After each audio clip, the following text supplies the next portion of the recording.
ये अमेजन पे भी मिल जाएगी, फ्लिपकार्ट पे भी मिल जाएगी, और आप मेरे नंबर पे, जो मैंने नंबर दिया था उस नंबर पे मैसेज करके मांगोगे तो वहां से भी आ जाएगी।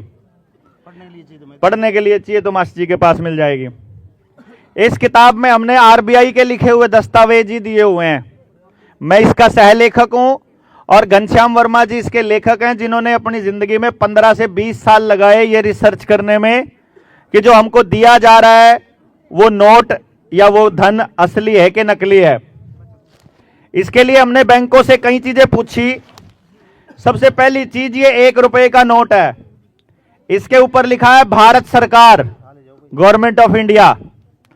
और ये जो 1 रुपए को छोड़कर बाकी कोई भी नोट है, 2 रुपए से लेकर और आज के टाइम पे 500 का सबसे बड़ा नोट है, पहले 2000 होता था, इस किसी भी नोट के ऊपर भारत सरकार नहीं लिखा हुआ।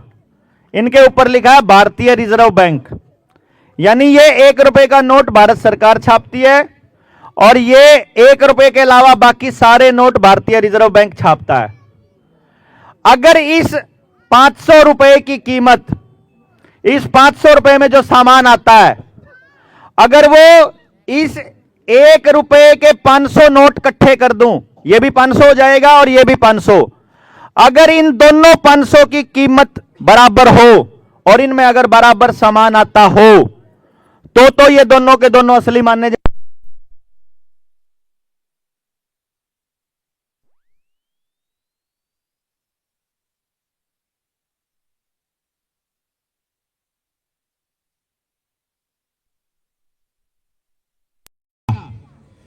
अब 1 रुपए का लोहे का सिक्का और 1 रुपए का ये वाला नोट अगर मैं बैंक में जमा कराऊं तो कितने रुपए जमा हो जाएंगे? टोटल है 2 रुपए जमा हो जाएंगे। फिर एक तीसरा सिक्का और लेके गए हम, जिसमें 50% चांदी थी, और एक चौथा सिक्का लेके गए जिसके ऊपर लिखा था 1 रुपी इंडिया, उसमें 90% चांदी थी, 90% चांदी वाला। अगर मैं आपको बताऊं, एक तो 90% चांदी वाला सिक्का, एक 50% चांदी वाला सिक्का, एक लोहे वाला सिक्का और एक यूं कागज का नोट, इनमें तो असली रुपया कौन सा? आप बता रहे हो चांदी वाला। समय के मुताबिक सारे असली थे। अभी इन्होंने कहा समय के मुताबिक सारे असली थे। 1 मिनट, इन्होंने कहा समय के मुताबिक सारे असली थे, उन्होंने कहा चांदी वाला। मैं आपको सच्चाई ये बता रहा हूं, जब बैंक में हम लेकर गए, बैंक ने हमारे 4 के 4 रुपये 4 रुपए में ही जमा करे, क्योंकि वो चांदी वाला भी असली है, वो 50% चांदी वाला भी असली है, और ये 1 रुपए वाला भी असली है, और वो 1 रुपए वाला जो सिक्का है वो भी असली है। चारों असली थे। बैंक वालों ने कहा कि चारों के चारों 1 रुपए हैं, इसलिए हम चारों 1 रुपए में लेंगे। कोई गलत तो नहीं है जी? ठीक है, यहां तक ये कह रहे हैं ठीक। अब यहां आ गई एक गड़बड़। मैं यही 4 सिक्के लेकर बाजार में चला गया। बाजार में जाकर इसके बदले में मिली मुझे 1 टॉफी, लोहे वाले के बदले में मिली 1 टॉफी, जिसमें 50% चांदी थी, उसके बदले में मिली मुझे 500 टॉफी, और जो 90% चांदी वाला था उसमें मिली मुझे 1000 टॉफी। यानी कि बैंक जिसको 1 रुपया कह रहा है, बाजार उसको ऐसे ऐसे 1000 के बराबर मान रहा है। अब यहां से क्लैरिटी गड़बड़ हुई। इसका मतलब या तो इस रुपए में गड़बड़ है या उस रुपए में गड़बड़ है। अगर वो असली है तो बैंक ने उसे 1 रुपए में क्यों लिया? जब हमने इसके ऊपर आरटीआई डाली तो बैंक ने हमको जवाब दिया कि जो रुपया है वो कागज का, लोहे का या चांदी का नहीं होता। हमने कहा ऐसा कैसे हो सकता है? वो बोले जी बट्टा है, लोहे का बट्टा ले लो 1 किलो का, चांदी का बट्टा ले लो, चाहे सोने का बट्टा ले लो, 1 किलो का मतलब तो 1 किलो।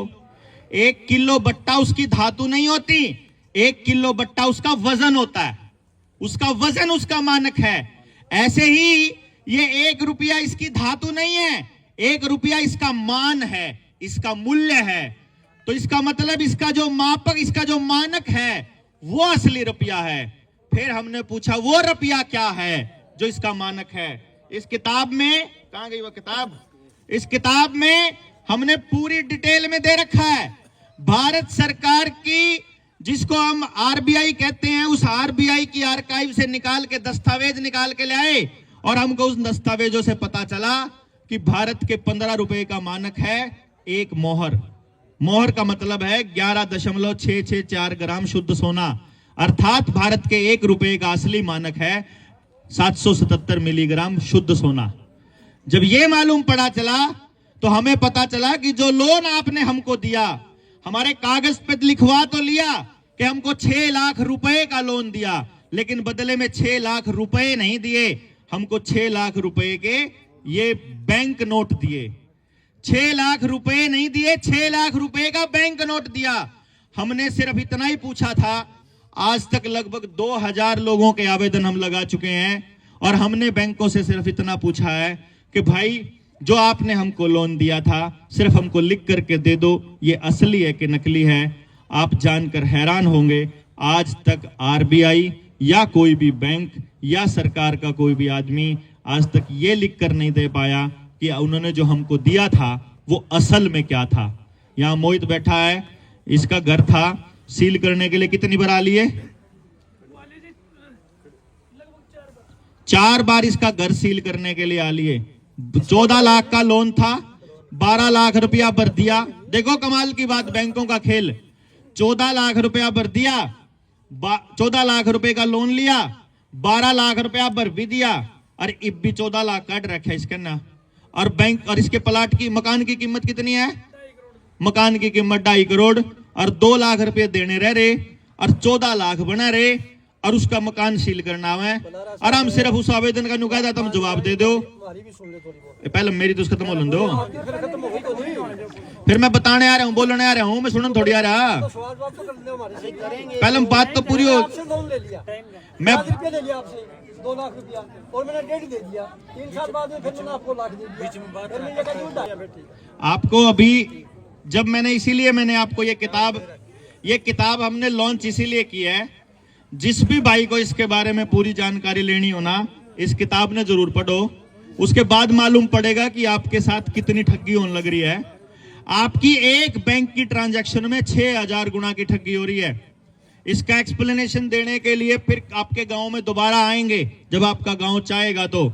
जब दोबारा आप लोग इस बेसिक ट्रेनिंग को कंप्लीट कर लोगे, फिर दोबारा बातचीत करने के लिए आएंगे। जितनी भी बात होगी सारी डिटेल में करांगे, लेकिन फिलहाल आपको यह बात समझ में आ जानी चाहिए कि जितना भी बैंकों ने लोन के नाम पर आपके साथ धोखाधड़ी की हुई है, इसकी कोई अंत नहीं है, ना ये होना है।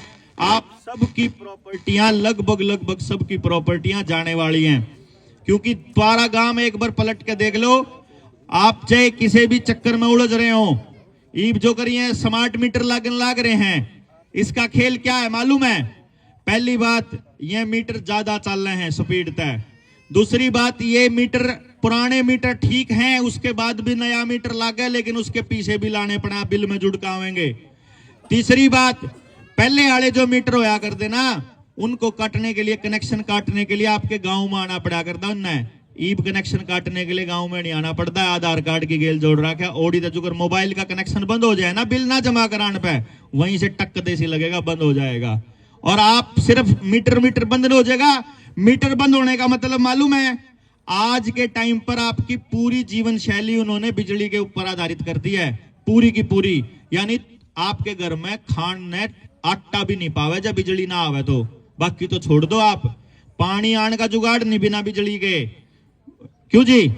मतलब आप रोटी का जुगाड़ नहीं है, पानी का भी जुगाड़ नहीं है, बड़का के पढ़ने का भी नहीं है, और जीवन की कोई भी काम नहीं होगा बिना बिजली के। और बिजली को एसेंशियल कर दिया और अब बिजली को कंट्रोल करने जा रहे हैं। इसी तरीके से पहले आपके गांव का जोड़ खराब कर दिया, ये और पानी अब आपको कह रहे हैं आपको घर देंगे।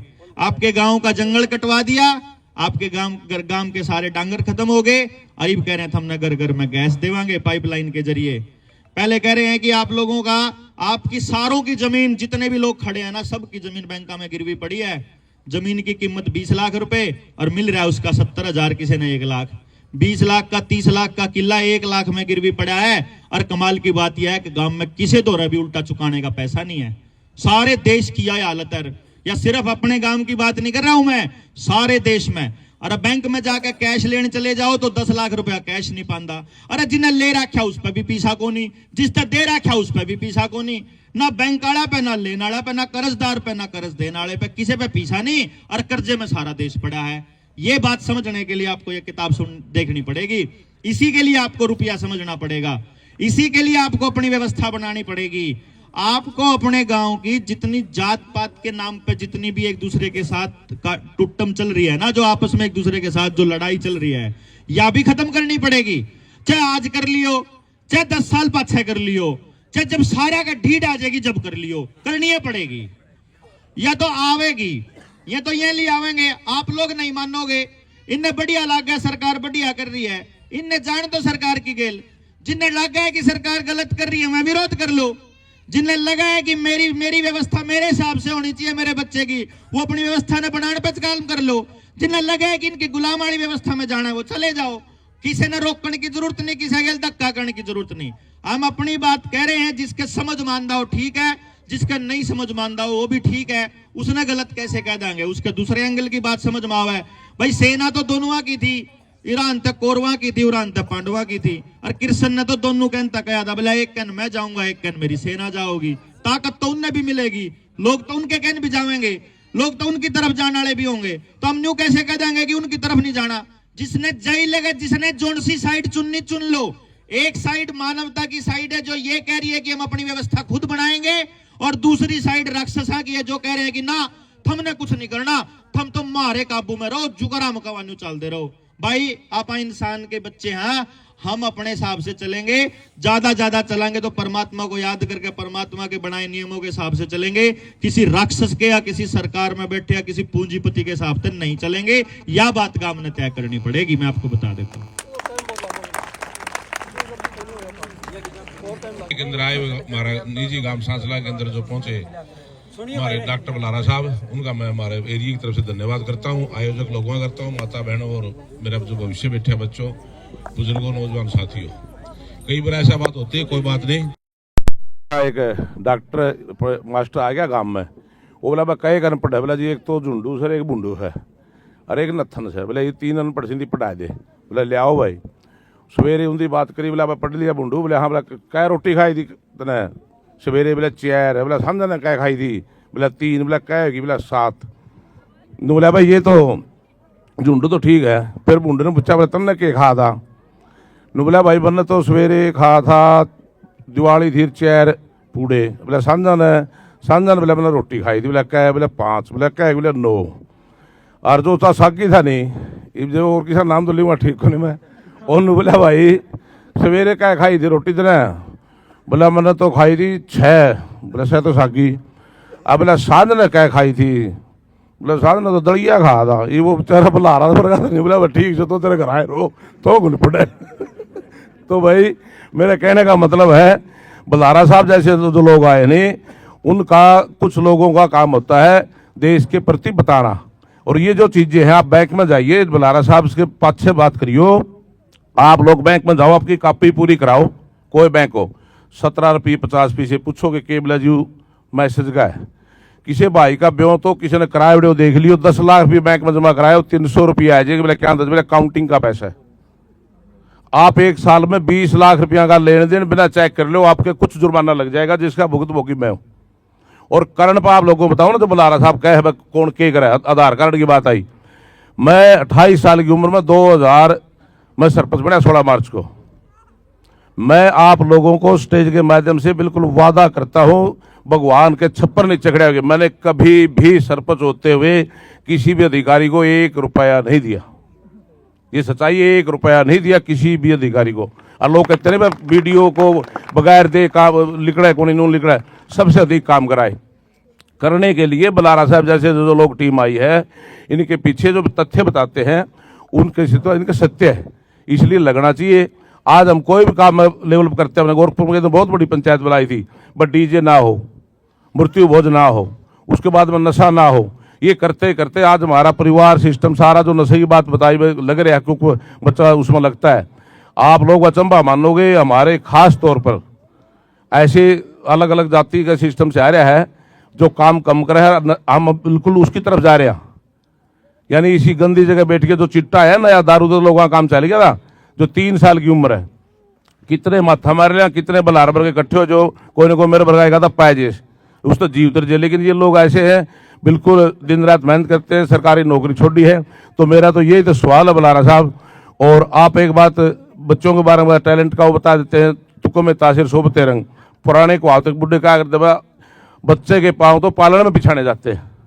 तो इसलिए जो इनकी बातें हैं उसके लिए अपने सामूहिक तौर पर एक कमेटी बनानी चाहिए, उसके बाद में लगते हुए गांवों की बनानी चाहिए, उसके बाद में जो हमारे समाज में गलत हो रहा है उस पर हमने सोचना चाहिए। पहले हमारे पास जमीन जायदाद कम उपजाऊ थी, हमारे बुजुर्ग कुआं बावड़ी बनाते थे। आज हमारे सारा काम का भी नहीं है, कुआं पक्का कर दिया, पहले एक के परिवार ऐसा कुआं बना देता।